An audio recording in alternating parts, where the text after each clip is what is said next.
Welcome back to my channel. तो आज के इस वीडियो में हम चिकनगुनिया के बारे में डिस्कशन करेंगे। तो चिकनगुनिया कैसे फैलता है, उसके साइन एंड सिम्टम्स क्या है, उसके सिम्टम्स को मैनेज करने के लिए हम क्या क्या कर सकते हैं और उसको ट्रीट करने के लिए घरेलू उपाय क्या है। चिकनगुनिया एक वायरल डिजीज है जो एडिस की दो स्पीसीज से फैलता है, एडिस इजिप्टी और एडिस अल्बोपिक्टस। तो चिकनगुनिया को चिकनगुनिया फीवर या फिर चिकनगुनिया आर्थराइटिस भी कहा जाता है। चिकनगुनिया का इंक्यूबेशन पीरियड 3 to 7 डेज है, मतलब कि संक्रमित मच्छर के काटने के बाद 3 से 7 दिन में उसके सिम्टम्स दिखना शुरू हो जाते हैं। तो हम चिकनगुनिया के सिम्टम्स के बारे में बात करते हैं। तो चिकनगुनिया का जो मेन सिम्टम है वो हाई ग्रेड फीवर आना, मतलब कि 103 डिग्री 104 डिग्री तक फीवर आ सकता है। मसल पेन होता है, जॉइंट्स में स्वेलिंग होने की वजह से पेन होता है, नोजिया, वॉमिटिंग, हेडेक, थकान महसूस होना, ये सारे चिकनगुनिया के सिम्टम्स है। ज्यादातर ये मच्छर दिन में ही काटते हैं। तो चिकनगुनिया की कोई ऐसी प्रॉपर ट्रीटमेंट नहीं है, कोई एंटीवायरल ड्रग नहीं है। हम इसमें सपोर्टिव थेरापी ही दे सकते हैं, मतलब कि अगर फीवर आ रहा है तो फीवर की मेडिसिन दे सकते हैं, नोजिया वोमिटिंग हो रहे हैं तो उसकी ट्रीटमेंट कर सकते हैं, अगर बॉडी एक हो रहा है तो उसके लिए हम पेन किलर्स दे सकते हैं। मतलब इसकी कोई प्रॉपर थेरापी नहीं है, इसमें सिर्फ हम इसके सिम्टम्स को मैनेज करने के लिए सपोर्टिव थेरापी ही दे सकते हैं। चिकनगुनिया नॉन कॉन्टाजियस डिजीज है, मतलब कि एक पर्सन से दूसरे पर्सन में ये कॉन्टेक्ट थ्रू नहीं फैलता है, सिर्फ मच्छर, इन्फेक्टेड मच्छर के काटने से ही फैलता है।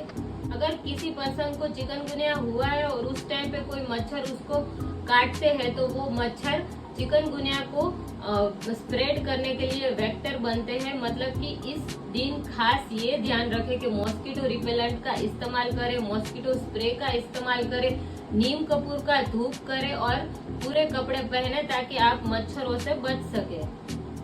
अभी तक चिकनगुनिया की मार्केट में कोई वैक्सीन अवेलेबल नहीं थी, लेकिन हाल ही में यूएस FDA ने चिकनगुनिया की एक वैक्सीन को अप्रूवल दी है जिसका नाम है IXCHIQ। लेकिन ये वैक्सीन 18 इयर्स और उसके अबो एज ग्रुप में ही दी जाती है। चिकनगुनिया में जो हाई ग्रेड फीवर आता है और जॉइंट्स पेन होता है उसके लिए पैरासीटामोल, एसिटामिनोफेन, नाप्रोक्सेन और आइबुप्रोफेन जैसे पेन किलर्स दिए जाते हैं। ज्यादातर लोगों में ये 1 से 2 वीक में इसके सिम्टम्स रिलीव हो जाते हैं, लेकिन कुछ लोगों में ये कुछ वीक तक, कुछ महीनों तक और कुछ साल तक भी जो जॉइंट पेन है वो बरकरार रहता है। तो उसके लिए आप खुद से कोई दवाई ना ले, सेल्फ मेडिकेशन ना करें और तुरंत ही अपने डॉक्टर को कांटेक्ट करें।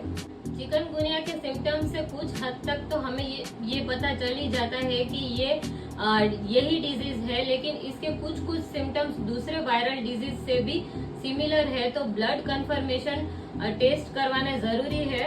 तो ब्लड रिपोर्ट्स के नाम मैं आपको बताती हूँ, एलिजा टेस्ट और RT-PCR। तो चिकनगुनिया को कंफर्म करने के लिए ये ब्लड रिपोर्ट जरूर करवाएं। यह डिजीज ज्यादा कॉम्प्लिकेशन बच्चों में, बूढ़ों में, diabetic patient, high blood pressure वाले पेशेंट और जिनको हार्ट डिजीज की समस्या है उनमें सबसे ज्यादा ये कॉम्प्लिकेशन प्रोड्यूस करता है। इस डिजीज का जो मेन सिम्टम है स्नायुओं में दर्द होना और जोड़ों में दर्द होना, वो किसी पेशेंट में लंबे समय तक चलता है। तो उसको ठीक करने के लिए हम कुछ घरेलू उपचार कर सकते हैं, जैसे कि गर्म पानी में नमक डालकर उसको हम जहाँ पे दर्द हो रहा हो वहाँ पे बहा सकते हैं। आइस पैक का इस्तेमाल कर सकते हैं। जब फीवर ना हो और फीवर ठीक हो जाए उसके बाद हम माइल्ड एक्सरसाइज कर सकते हैं। हल्दी है जो टर्मरिक, उसकी एंटी इन्फ्लामेटरी प्रॉपर्टी है, तो उसको इन्फ्लामेशन कम करने के लिए हम उसका हल्दी का लेप लगा सकते हैं, या फिर गर्म दूध में उसको डालकर दिन में 2 से 3 बार उसका सेवन कर सकते हैं। ये सारे जो घरेलू उपचार है वो कुछ हद तक हमें राहत देंगे, लेकिन अगर पेन ज्यादा है तो इसके लिए हमें पेन किलर लेना ही जरूरी है। और पेन किलर हमें ऐसे ही नहीं लेना है, उसके लिए हमें अपने डॉक्टर को कांटेक्ट करके उसकी एडवाइस से ही पेन किलर का इस्तेमाल करना है। आई होप कि आपको आज का वीडियो पसंद आया होगा। Stay tune for the next upcoming videos. Thank you.